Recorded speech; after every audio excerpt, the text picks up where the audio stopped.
há uma data definida, era conhecida a data FIFA, estava tudo estabelecido, a CBF não pode mexer nisso sem o acordo entre os 4 envolvidos. Não pode. Isso é um ponto. Segundo ponto, do ponto de vista esportivo, obviamente, o ideal é que os 4 possam jogar com o que tem de melhor. E aí é justo, é compreensível, é até obrigatório que aqueles que se sentem prejudicados pela data, casos do Flamengo e do Galo, tentem mudá-la. Precisariam ter o aval de Corinthians e de Vasco, que não estão muito preocupados com isso. O Corinthians até com a justificativa de que a grande preocupação do Corinthians é o Campeonato Brasileiro. Não é a Copa do Brasil. E o Campeonato Brasileiro será prejudicado por essa mudança de data. Então, o Corinthians, no mínimo, deveria exigir. Então, nosso jogo com o Atlético Paranaense vai ter que mudar de data também, para não nos prejudicar. Tudo isso posto, eu te diria o seguinte: diante de uma óbvia infringência do regulamento feito pela CBF, e aí, para mim, o que me irritou nessa conversa foi tanto o Pedrinho quanto o Augusto Melo dizerem que a CBF perde a credibilidade. Ela nunca teve credibilidade. Há anos, há décadas que ela não tem credibilidade. Então, a discussão não é essa. A discussão é enfrentar isto. Qual é a maneira de enfrentar isso? Não vamos a campo. Cria o grande imbróglio. Alguém dirá, mas se fizer isso, é punido e está perdido. Eu lembro aqui, ou conto aqui para quem não sabe, que em 1979, em dezembro, ou novembro de 79, reta final do Campeonato Paulista, a Federação Paulista de Futebol marcou uma rodada dupla para o Morumbi. Corinthians e Ponte Preta, Palmeiras e Guarani. O Vicente Mateus, que presidiu o Corinthians, exigiu que o Corinthians tivesse uma cota especial, que não ia dividir por 4, porque o Corinthians era o time de maior torcida. A federação recusou, disse que não, que ia ser dividido por 4. O Corinthians falou, então não vou a campo. Não foi a campo. Palmeiras e Guarani jogaram. O Corinthians teve os pontos tomados pela Federação Paulista. Vicente Mateus foi à Justiça Comum. Paralisou o campeonato com uma liminar.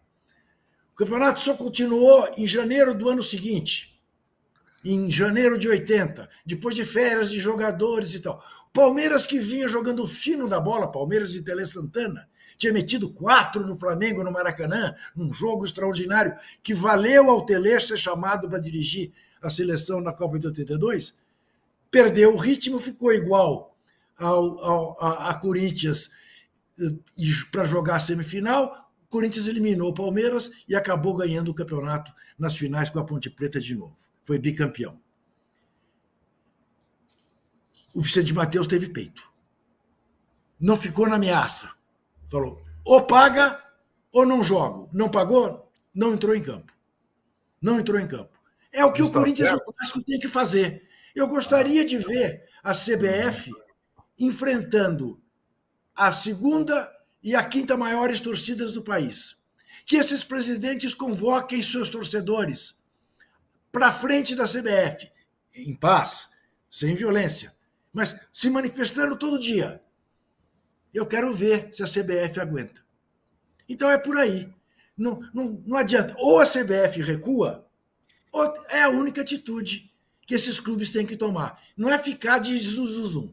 Até porque, no caso do Corinthians, ao que tudo indica, é a notícia da manhã, não pude confirmar ainda, o vice-presidente jurídico, o advogado Paulo Calhão, pediu demissão. Até agora ninguém entendeu por quê. Porque ontem ele estava tudo firme.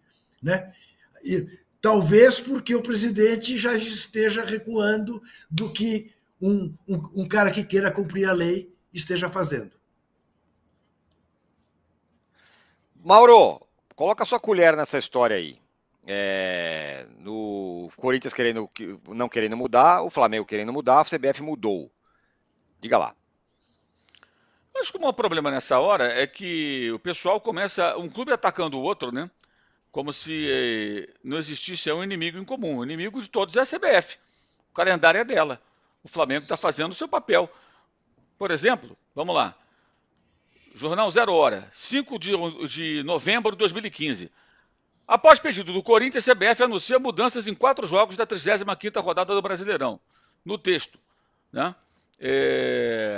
As mudanças ocorreram por conta do pedido do Corinthians à Confederação Brasileira de Futebol. O adiamento do confronto com o Vasco vai possibilitar que Cássio Elias, Renato Augusto e Gil voltem dos compromissos pela seleção brasileira e defendam o líder do Brasileirão diante do Vasco.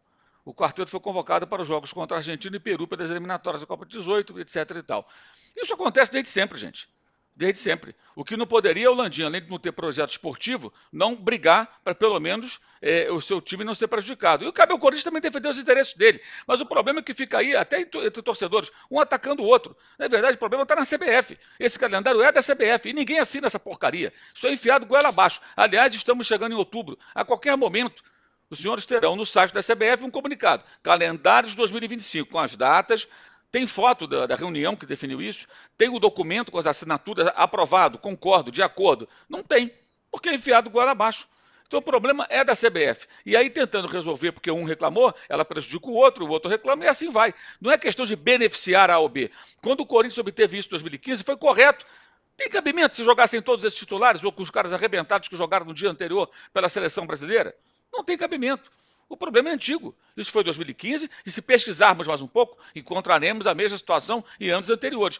Não era esse o presidente da CBF em 2015, esse presidente nem sonhava ser presidente da CBF, mas o modus operandi é o mesmo, a situação é a mesma. Então o problema é que não tem um foco dos clubes se dirigirem juntos. A CBF fala, vem cá, a CBF não dá. Se você mudar aqui, você vai atrapalhar a minha, aqui atrapalha o outro. O que você vai fazer? Se vira aí. Ah, não. Eles ficam especialmente torcedores, porque está o clube beneficiado, o outro, porque a mamãe CBF. Isso é uma bobagem, uma babaquice. Podemos aqui encontrar vários times brasileiros que passaram por isso. E todos reclamam. Não vai reclamar? Vai aceitar calado? Não tem que aceitar calado. Nesse ponto até, depois de várias críticas que eu fiz ao Rodolfo Landim, pela sua gestão do futebol, que é péssima, né? Parece até do seu antecessor, de tão ruim, embora tenha prometido muitas coisas que não conseguiu realizar. O Flamengo, bem ou mal, ainda questiona, já enviou mais de uma vez sugestões de calendário à CBF, já questionou o calendário várias vezes publicamente, o que não adianta nada. Não adianta nada. Mas o problema não é o Flamengo e o Corinthians ou outros clubes. É a CBF, pô. É ela. É dela o calendário. E pro ano que vem vai ser assim também. Inclusive, aí entra outro cartola. Outros cartolas, né? Federação Paulista já anunciou. Calendário do ano que vem vai ser o mesmo, não abro mão. O campeonato está vendido para televisão. Então teremos mais um campeonato paulista inchado, grande, puxando os demais. Porque se o Paulista, que é o de maior repercussão, o que mais fatura, não vai mudar, por que os outros vão mudar? E continuaremos assim. Daqui a um ano teremos essa mesma discussão no dia da marmota. Muito bem, ó, programa bombando aqui, temos muitos assuntos, temos que falar do clássico. O São Paulo venceu o clássico, Arnaldo, mas parece que perdeu. Tem que falar, pô, tinha que ter goleado, tinha que ter sido 10-0 e não sei o que lá e tal. E o São Paulino reclamando da vitória, por incrível que pareça, 3-1 para o São Paulo com 2 expulsos do Corinthians. Os corintianos estão reclamando da arbitragem. Ah, tem? Reclamando do Fagner e do André Ramalho? Não, do Caleri. Eu acho assim, primeiro, né, só uma questão do eu vou fazer o gancho para o São Paulo com o Corinthians, mas nesse imbróglio da Copa do Brasil tem um time que está em terceiro plano, mas que é o time que tem mais dificuldade de agendar os seus jogos. Não é o Flamengo e não é o Corinthians, é o Atlético Mineiro, certo? O Atlético Mineiro tem 3 frentes e tem 2 jogos atrasados do Brasileirão. Então, enquanto Corinthians e Flamengo disputam todo o protagonismo do futebol brasileiro sempre, quem tem mais dificuldade no calendário hoje é o Atlético Mineiro, que também tem jogadores convocados para a seleção. Mas Corinthians e Flamengo entraram nessa coisa. Quem é o mais poderoso? Quem é da Liga X? Quem é da Liga Y? Quem arrecada 1 bilhão tal? O Flamengo demitiu o seu técnico no jogo do final de semana. E o Corinthians, cara, essa cascata que o Corinthians prioriza brasileiro, o Corinthians se iludiu nessa semana. Vocês perceberam o que aconteceu? Então, Corinthians em festa pra caramba, treino aberto e não sei o quê. O São Paulo moído pela eliminação da Libertadores, jogando 24 horas depois, jogando fora do seu campo. O Corinthians, no 11 contra 11, foi pior do que o São Paulo. Temeroso, cauteloso, pouco físico. E o Corinthians, o mais incrível, porque o São Paulo estava assim, né? Sabe aquela casa dos 3 porquinhos, Tironi? Você assopra, a primeira cai. O Corinthians, assim como o Botafogo no segundo tempo, se assoprasse, caía. Mas o Corinthians nem assoprou, né? Pelo contrário, o desequilíbrio emocional dos jogadores estava do lado do Corinthians. E aí, agora, essa cortina de fumaça, por que o Corinthians não discute o comportamento do Fagner? De novo. Capitão do time, desequilibrado, afundou o time. E o outro que dá cotovelada sem a bola? Né? Porque discutir o heroísmo com 9 contra 11, eu tô cansado de ver. O Corinthians adora isso. Essa é a narrativa histórica do Corinthians. Mas o jogo foi 3-1 pro São Paulo. E quem tá na zona de rebaixamento é o Corinthians, não é o São Paulo. O São Paulo tá em quinto. Então essa balela de priorizar o Campeonato Brasileiro, o Corinthians estava discutindo a Copa do Brasil. Estava completamente desconcentrado o jogo do Brasileiro. Botaram o Memphis Depay com 2 a menos. O cara não consegue andar em campo. E o Corinthians está discutindo arbitragem e bastidor contra o Flamengo. O Corinthians foi ridículo em Brasília. Ridículo. Né? O jogo era para torcer a faca. Mas o Corinthians foi pequeno. A partir das próprias atitudes dos seus jogadores, da sua comissão técnica. Então, olhar um pouco para o umbigo. Sabe o que aconteceu com o Corinthians? É que a rodada ajudou. Né? Porque todo mundo foi mal. Aliás, era assim, né? A rodada, os 8 primeiros, todos jogavam em casa. O São Paulo jogava neutro. E o Botafogo neutro, certo, Danilo? Botafogo em Brasília, São Paulo em Brasília. O resto jogava em casa.